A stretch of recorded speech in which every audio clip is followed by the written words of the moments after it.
Hello friends, कैसे हैं आप सब। स्वागत है आपका मेरे यूट्यूब चैनल में। तो आज लेके आई हूँ छोटी सी वीडियो, लेकिन ये वीडियो ना जो भी हाउस वाइफ्स है ना उनके लिए बहुत काम आने वाली है। तो बहुत टाइम से ना मेरे पास रिक्वेस्ट आ रही थी कि मैम हम भी कुछ करना चाहते हैं, यूट्यूब चैनल खोलना चाहते हैं, हमें बताइए कि हम कैसे ऑनलाइन अर्निंग कर सकते हैं। और बहुत से कमेंट्स ऐसे भी आए, मैम हमें स्टिचिंग नहीं आती और हम घर पे ही रह के ना कुछ काम करना चाहते हैं, हम कैसे मतलब अपना छोटा सा बिजनेस घर से ही खोल सकते हैं, हम बाहर नहीं जा सकते काम करने के लिए, हमें कुछ ऐसा बताइए कि हम घर पे ही रह के ना हम भी कुछ थोड़ा सा ऑनलाइन अर्न कर पाएँ, कुछ हम भी थोड़ी सी इनकम कर पाएँ। तो देखिए आजकल के टाइम में तो वैसे ही एक पर्सन अगर कमाता है ना तो इतनी ज़्यादा महंगाई है कि घर को चलाना बहुत ही मुश्किल हो जाता है। तो आप थोड़ी बहुत इनकम करेंगे ना तो आपके घर में एक एक्स्ट्रा इनकम आएगी, तो उससे ना बहुत ज़्यादा फ़र्क पड़ता है बहुत सारी चीज़ों पे। सबसे ज़्यादा फ़र्क ना इस चीज़ का पड़ता है आपके खुद के ऊपर। जब आप खुद थोड़ा बहुत अर्न करने लग जाते हैं ना, तो जो अपने कमाई जो आपकी हाथ में आती है ना, उसका जो खुशी होती है ना, वो खुशी बहुत ही ज़्यादा अलग होती है। तो आज ऐसी हाउसवाइफ्स के लिए ना मैं कुछ आइडियाज़ लेके आई हूँ। जैसे मुझसे कमेंट में पूछते हैं, मैम हमने बैग्स बना लिए, हम यूट्यूब नहीं चलाना चाहते, हमने कुछ बैग्स बनाए हैं, उन बैग्स को आगे कैसे बेचें, हमारे बैग्स नहीं बिक रहे हैं, हम बना तो लेते हैं लेकिन बना बना के हम इनका क्या करें। तो कुछ ऐसे ही ना बिजनेस आइडियाज़, इसके अलावा भी अगर आपको बैग आते हैं नहीं आते हैं, स्टिचिंग के अलावा मैं बहुत सारे आइडियाज़ आपके साथ शेयर करने वाली हूँ। तो कोई ना कोई आइडिया ना आपके ज़रूर काम आएगा। तो चलिए बिना डिले के हम आज की वीडियो को शुरू करते हैं। तो देखिए जो फर्स्ट आइडिया है मेरा, वो है मेरा रिलेटेड घर घर से ही लेके, मतलब उसे घर से ही कर सकते हैं। जैसे हम घर में नॉर्मल जैसे मैं स्टिचिंग में परफेक्ट हूँ, तो कई लोग कुकिंग बहुत अच्छी करते हैं, बेकरी बहुत अच्छी करते हैं। तो आप होम बेकरी और जो न्यूट्रिशन स्नैक्स होते हैं ना, स्नैक्स, उसका बिजनेस कर सकते हैं। सिर्फ बेकरी में देखिए सिर्फ केक नहीं आता, जैसे हम बिस्किट्स वगैरह होते हैं, अब वो ओट्स के बिस्किट होते हैं और भी न्यूट्रिशन बिस्किट बना सकते हैं। आजकल तो वैसे ही ना लोग हेल्थ कॉन्शियस बहुत ज़्यादा हैं और अपने बच्चों को लेके भी बहुत हेल्थ कॉन्शियस हैं। मतलब मैदे वाली चीज़ नहीं खिलानी है, उन्हें चाहिए आटे के बिस्किट। को बेकरी वगैरह, कुकीज़ वगैरह, स्नैक्स वगैरह बनाने आते हैं ना, तो आप एक छोटा सा स्मॉल बिजनेस खोल सकते हैं। और यकीन मानिए कि अगर आप उन्हें बताएंगे ना इन चीज़ों के बेनिफिट्स के बारे में बिल्कुल अच्छे से कि मैंने ये आटे से बनाए हैं, उसमें पूरा मतलब हर एक चीज़ को मेंशन करेंगे, तो धीरे धीरे आपकी मार्केट बनने लग जाएगी। और आजकल लोग इतने हेल्थ कॉन्शियस हैं कि वो ज़रूर, अगर आपका एक बार पता चल गया ना सबको कि ये यहाँ पे प्योर मिलता है, उनको विश्वास हो गया। ट्रस्ट बनाना देखिए बहुत मुश्किल होता है स्टार्टिंग में, लेकिन अगर आपने एक बार ट्रस्ट बना लिया और आपका बिल्टअप हो गया कि यहाँ बिल्कुल मतलब आपको वही मिलेंगे, ओट्स के आटे के, मैदा नहीं मिलेगा, यहाँ पे वही सारी चीज़ें मिलेंगी, आपको जो केक है वो भी अच्छे न्यूट्रिशंस केक मिलेंगे, तो लोग ना आपसे ही लेना प्रेफर करेंगे।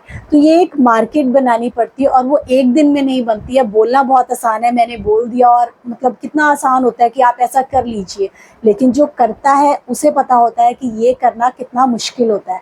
लेकिन इसके लिए छोटा स्टेप उठाना है। देखिए आपको ज़्यादा सामान नहीं लेना है कुछ भी, ये तो नहीं है कि आपको बहुत सारा सामान ले लीजिए, घर पे भर दीजिए और उसके बाद फिर आपको शुरू करना है। छोटी छोटी क्वांटिटी में शुरू कर सकते हैं ना आप।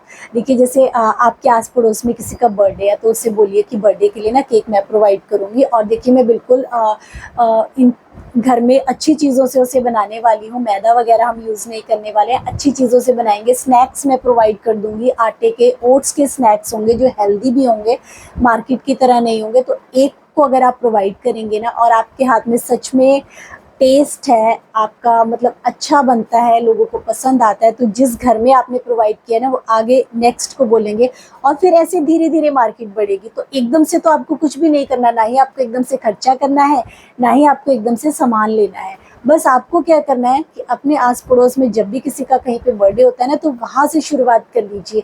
ये शुरुआत करने का ना सबसे इजी तरीका है, और इसमें सिर्फ केक ही नहीं आता, इसमें बिस्किट, स्नैक्स, छोटी छोटी चीज़ें, कप केक्स और बहुत सारी चीज़ें, आप नमकीन, घर में बनी हुई नमकीन, घर में बनी हुई चीज़ें, मतलब लोग ना आजकल ज़्यादा प्रेफर कर रहे हैं कि वो थोड़ा हेल्दी मिले उन्हें। मार्केट में तो मैदा वगैरह सारी चीज़ें मिलती हैं, तो अगर उन्हें आप अपने आसपास ही हेल्दी और अच्छे रीज़नेबल प्राइस पे मिलेगा ना, तो वो ज़रूर यूज़ करेंगे। तो अगर आपको थोड़ा बहुत भी बेकरी वगैरह मतलब आपका टेस्ट अच्छा है हाथ में, आपका इंटरेस्ट है इस चीज़ में, तो आप ये फर्स्ट ना ये वाला आइडिया ट्राई कर सकते हैं। तो देखिए जो सेकंड आइडिया है ना मेरा, वो है कोचिंग। अब कोचिंग से आप कहेंगे भाई हमें तो पढ़ाने लिखाने में बिल्कुल शौक नहीं है। कोचिंग सिर्फ पढ़ाने की नहीं होती, कोचिंग बहुत सारी चीज़ों की होती है। तो देखिए जैसे मैं आपको बताती हूँ, फर्स्ट तो हो गई पढ़ाने की ट्यूशन क्लासेस, जो ऑलमोस्ट सब लोगों को पता है। अब देखिए किसी ना किसी को कुछ ना कुछ ज़रूर आता है। सब किसी को ट्यूशन पढ़ाना तो नहीं आता ना, बच्चों को पढ़ाना, उनको मैनेज करना, उनका रिजल्ट अगर ठीक नहीं आता तो पेरेंट्स बोलने आते हैं। इन सारी चीज़ों में बहुत सारी चीज़ें मैटर करती हैं ट्यूशन पढ़ाने में भी। तो जो बहुत एक्सपर्ट होते हैं ना, जो बहुत ट्यूशन पढ़ाने में जिनको धीरे धीरे आदत पड़ गई हो, वही इस काम को कर सकते हैं। तो कोचिंग से मतलब मेरा ट्यूशन पढ़ाने से नहीं है, कोचिंग से मतलब है मेरा, इसमें इतनी सारी चीज़ें आती है ना कोचिंग में कि मतलब उसमें से कोई ना कोई चीज़ आप ज़रूर कर पाएंगे। तो फर्स्ट चीज़ देखिए, आप ट्यूशन्स पढ़ा सकते हैं। अब इसके लिए बच्चे कैसे लाने हैं, कैसे करना है, वो मैं अभी आपको बताती हूँ। फर्स्ट आप ट्यूशन्स पढ़ा सकते हैं। दूसरा, अगर आपको योगा आता है तो आप योगा क्लासेस ले सकते हैं। आपको स्टिचिंग आती है तो आप स्टिचिंग सिखा सकते हैं बच्चों को। तो इसमें डांस आता है, आप बच्चों को डांस सिखा सकते हैं। और आजकल ऑनलाइन भी ये सारी चीज़ें आप कर सकते हैं। मतलब ऑनलाइन आप योगा सिखा सकते हैं, ऑनलाइन अर्निंग कर सकते हैं, ऑनलाइन आप यूट्यूब पे वीडियो बना सकते हैं, यूट्यूब से अर्न कर सकते हैं। तो ये वाली सारी चीज़ें मैं कोचिंग की आपको बता रही हूँ, ये ऑनलाइन और ऑफलाइन दोनों तरीक़ों से आप कर सकते हैं। और इसमें भी सेम वही करना है आपको, एक एक से स्टार्ट करना है। जैसे एक बच्चे को ट्यूशन पढ़ाना शुरू किया, किसी एक लेडी को योगा कराना शुरू किया, और धीरे धीरे ना आपकी मार्केट आस पड़ोस से ही बनती है। अगर आप एक हाउसवाइफ है ना, तो जितना एरिया आपको आस पड़ोस अपने नेबरहुड से मिलेगा ना, सबसे ज़्यादा आपको वहीं से फ़ायदा होगा। क्योंकि वो एक लेडीज़ है ना, एक लेडीज़ दूसरी लेडीज़ को बोलेगी मैं तो वहाँ जा रही हूँ, वहाँ मुझे योगा में बड़ा फ़ायदा हो रहा है, तो वो दूसरी तीसरे को बोलेगी। तो इसी तरीके से ना आपकी धीरे धीरे मार्केट बनती है। इसमें भी आपको कुछ इन्वेस्टमेंट नहीं करनी, तो ट्राई करने में हर्ज ही क्या, आप ट्राई कर सकते हैं ना। ट्यूशन्स ट्राई कर सकते हैं, छोटा सा बोर्ड लगा लीजिए कि यहाँ पे मैं, अब बड़े बच्चों को ज़रूरी नहीं पढ़ाना, आप छोटे नर्सरी के बच्चों से शुरू कर लीजिए। स्टिचिंग की क्लासेस, अगर आपको स्टिचिंग आती है तो सूट तो आप सिल ही सकते हैं, साथ साथ स्टिचिंग करना भी सिखा सकते हैं बच्चों को कि कैसे सिलाई करते हैं। और इवन इसमें आप, अगर आपको पार्लर वगैरह का कोर्स आता है तो ज़रूरी नहीं है आपको पार्लर ही खोलना है, आप स्टूडेंट्स को पार्लर का सिखाने का भी खोल सकते हैं। मेकअप सिखाने का 1 महीने का क्रैश कोर्स दे दीजिए, जिसमें आप सिर्फ मेकअप सिखा दीजिए। और अगर आपको म्यूज़िक का शौक़ है, आप म्यूज़िक सिखा सकते हैं। मतलब कोचिंग किसी भी चीज़ की हो सकती है, जिस चीज़ में ना आप परफेक्ट हो। आपको क्राफ्ट आती है, मतलब सुंदर सुंदर फ्लावर पॉट बनाने आते हैं, क्ले के फ्लावर पॉट, और भी बहुत सारी टेक्निक्स होती है। मैक्रेम आर्ट आती है आपको, क्रोशिया आता है, स्वेटर बुनना आता है, वो सिखा सकते हैं आप। मतलब कोचिंग की जो ये फील्ड है ना, ये तो इतनी वास्ट है। मतलब जो आपको आता है वो आप ना आगे ट्रांसफ़र कर सकते हैं, सिखाने के लिए बच्चों को कोचिंग दे सकते हैं। और कोई बड़े पैमाने से आपको शुरू नहीं करना, छोटा सा बोर्ड लगा दीजिए और धीरे धीरे जब बच्चे आना शुरू हो जाए, अगर आपके 2 स्टूडेंट भी बन गए ना, स्टार्टिंग में 1 या 2 स्टूडेंट लाने मुश्किल होते हैं, उसके बाद तो फिर बाद में एक से दूसरे, दूसरे से तीसरे को रेफरेंस देते रहते हैं, और बहुत ईजी हो जाता है आपके लिए ये सब करना। तो ये कोचिंग वाली फील्ड तो बहुत वास्ट है, इसमें भी आप ट्राई कर सकते हैं। और जो नेक्स्ट आइडिया है ना, वो आइडिया तो मेरा फेवरेट है, स्टिचिंग एंड ऑल्टरेशन। अब स्टिचिंग से मतलब मेरा सिर्फ सिलाई से नहीं है, मतलब सूट सिलना, ब्लाउज सिलना, उनकी फिटिंग लाना, कटिंग करना, उसके लिए आपको स्टिचिंग में भी परफेक्ट होना चाहिए। पर बहुत सारी ऐसी चीज़ें हैं जो बिना स्टिचिंग में परफेक्शन के भी आप बना सकते हैं। मतलब अगर आपको सूट की प्रॉपर फिटिंग करनी नहीं आती, आपको नहीं आता बॉडी मेजरमेंट का प्रॉपर फिटिंग करना, लेकिन आपको सिलाई करना आता है, आपके हाथ में फिनिशिंग है, और आपको ये सूट, ब्लाउज़, उसमें जो प्लीट्स, टक्स, मतलब इतनी सारी चीज़ें नहीं आती हैं, सिंपल सिलाई करना आता है, सिंपल आप अपने सूट सिल लेते हैं, आपके हाथ में बहुत अच्छी फिनिशिंग है, तो भी आप स्टिचिंग का बिज़नेस कर सकते हैं। उसमें स्टिचिंग में देखिए सिर्फ ये चीज़ें सिलना ही नहीं आता, स्टिचिंग में बहुत सारी चीज़ें आती हैं। अब देखिए स्टिचिंग में ऑल्टरेशंस आती हैं, कर सकते हैं, छोटी छोटी लोगों को ऑल्टरेशन करानी होती है अपनी ड्रेसेस में, किसी चीज़ में सिलना होता है। बहुत से लोगों को सिलाई का काम नहीं आता है, तो छोटी छोटी ऑल्टरेशंस कर सकते हैं। उसके बाद देखिए आप क्या कर सकते हैं, कुशन्स कवर्स बना सकते हैं, टेबल्स कवर बना सकते हैं, रनर्स बना सकते हैं। मैंने आपको बहुत सारे बैग्स बताए हैं, बैग्स भी बना सकते हैं। और बैग्स बनाने के लिए ना आपको प्रॉपर स्टिचिंग की ज़रूरत नहीं होती। मैंने भी बैग्स कहीं से नहीं सीखे थे, मुझे सिर्फ सिलाई का काम आता था। मैंने सिलाई का कोर्स किया हुआ है, मुझे सिलाई की सारी चीज़ें आती हैं बनानी, लेकिन मुझे बैग्स बनाने नहीं आते थे। और अब आप मेरे बैग्स को देख के कहते हैं कि आप बहुत अच्छे परफेक्ट बैग बनाते हैं। तो धीरे धीरे जब हम काम करने लग जाते हैं ना, तो हमें उसकी हैबिट हो जाती है और हमारे हाथ में ना फिनिशिंग आने लग जाती है। तो आप छोटे छोटे पाउचेस, छोटे छोटे बैग्स लोगों को सेल कर सकते हैं। पाउचेस लोग बहुत खरीद लेते हैं। छोटी छोटी चीज़ें से आप शुरू कर सकते हैं। और मेरे ऐसे बहुत से सब्सक्राइबर हैं जिन्होंने शुरू भी किया है और वो बैग बेचते भी हैं, सेल भी करते हैं। मेरे पास कमेंट्स भी आते हैं, उनके कमेंट्स मैं पढ़ती हूँ और मुझे बहुत खुशी होती है कि मेरे बनाए हुए बैग्स, मतलब जो मैं उनको सिखाती हूँ उस तरीके के बनाते हैं, आगे सेल करते हैं। मतलब मेरी वजह से अगर थोड़ी बहुत भी किसी की हेल्प हो पाती है तो मुझे बहुत खुशी होती है। तो बैग सेल कर सकते हैं, रनर सेल कर सकते हैं, कुशन्स कवर सेल करते हैं, छोटे छोटे पाउचेस सेल कर सकते हैं।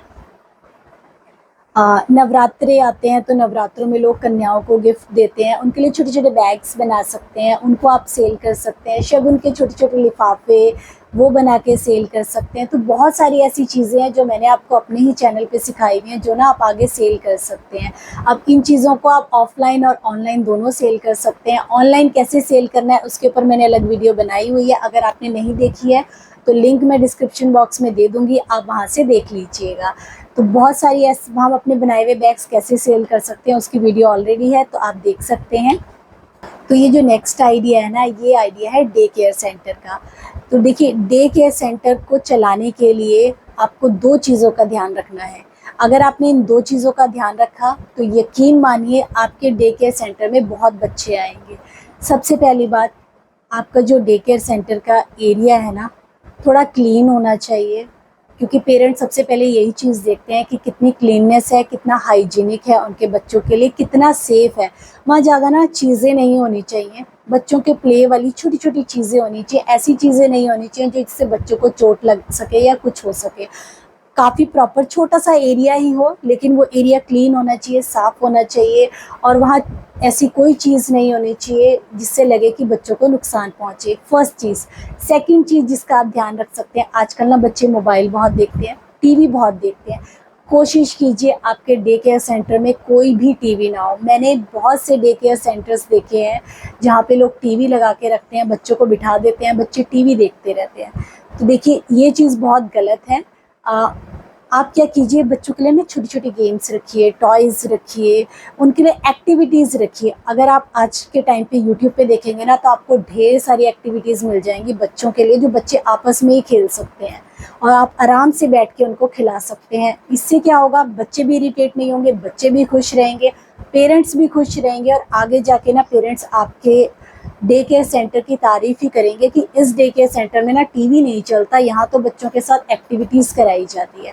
तो ये वाली सारी चीज़ें, 2 चीज़ें अगर आप ध्यान में रखेंगे ना, तो यकीन मानिए आपका डे केयर सेंटर बहुत अच्छा चलेगा। तो ये थे कुछ छोटे छोटे आइडियाज़ बिज़नेस के जो मैंने आपके साथ शेयर किए। तो कोई ना कोई आइडिया किसी ना किसी के काम ज़रूर आएगा, या कहीं ना कहीं भी मेरी कोई ना कोई बात किसी ना किसी को मोटिवेट ज़रूर करेगी। तो आई होप आपको आज की वीडियो भी पसंद आई होगी। वीडियो पसंद आई हो तो कमेंट ज़रूर कीजिएगा। और अगर आप अपना बिज़नेस शुरू करते हैं, आपका बिज़नेस चलता है, या आप ऑलरेडी मेरे बनाए हुए बैग्स बना के बिज़नेस चला रहे हैं, तो कमेंट ज़रूर कीजिएगा, ताकि बाकी लोगों को भी इससे मोटिवेशन मिले कि वो भी कुछ ना कुछ छोटा मोटा बिज़नेस स्टार्ट कर सकते हैं। तो चलिए, जल्दी मिलते हैं नई वीडियो के साथ। Thank you.